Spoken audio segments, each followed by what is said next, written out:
Good evening, Mr. DeRosa, Superintendent Epps, Board of Ed, members and senior staff. Can everyone hear me? Yes. Okay.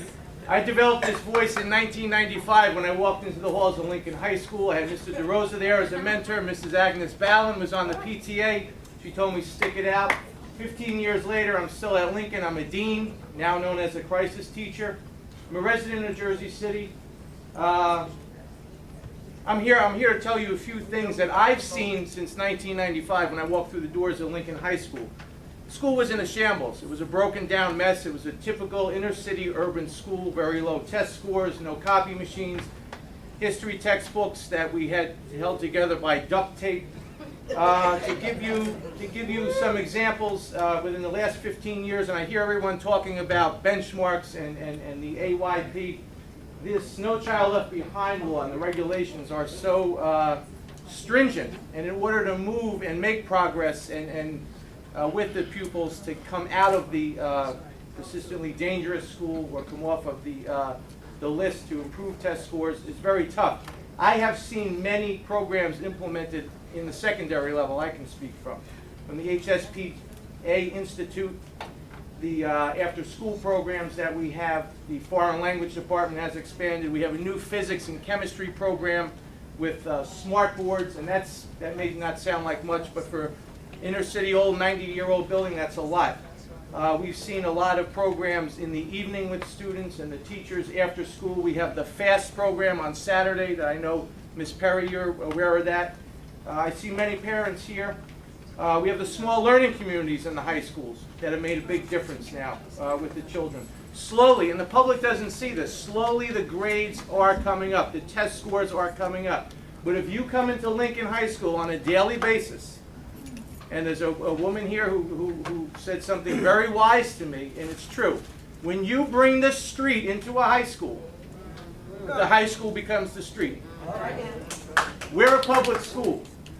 If I could throw out as a dean 50 to 100 kids, I'd have a Golden Door charter school. You let me have the same rules and regulations that a charter school has. That I don't have to educate John because he's autistic. And I don't have to educate Tyrone because he's ED. Okay? And I could throw these children out and say, go across the street to the other public school. Lincoln High School would be just like a performing charter school in a suburb. Also, and I challenge all of you here tonight, and I'm preaching to the choir, we need more parent involvement. That's the key. That's the key. Every time I have a parent in Lincoln who's bringing a child back from suspension, and I've suspended their child 10, 20, 30, 40 days out of the school year, suspension does nothing, it's a vacation. We challenge the parent, what are you going to do for us? How are we going to help your child who's out on the streets at 10 o'clock, who's playing on Facebook and video games and is not in the library? Again, that is a very, very small number of children. Right now we have approximately 1,040 children on roll in Lincoln. I'd tell you about 940 are there doing the right thing. We probably have 100 knuckleheads like everywhere in the United States. So the school has come a long way in 15 years.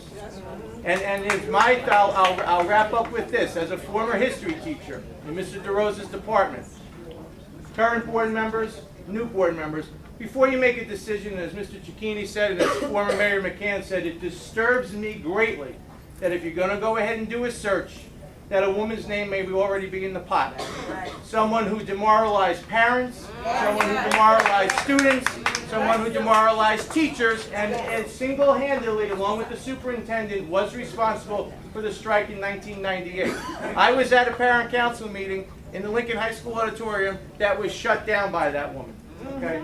So I say we give Dr. Epps another chance. And really, all the statistics that you need are available. They're public record. They're at the board office here, and I've seen them at Board of Education meetings. Thank you. Thank you. Our next is Councilman Stephen Fuller.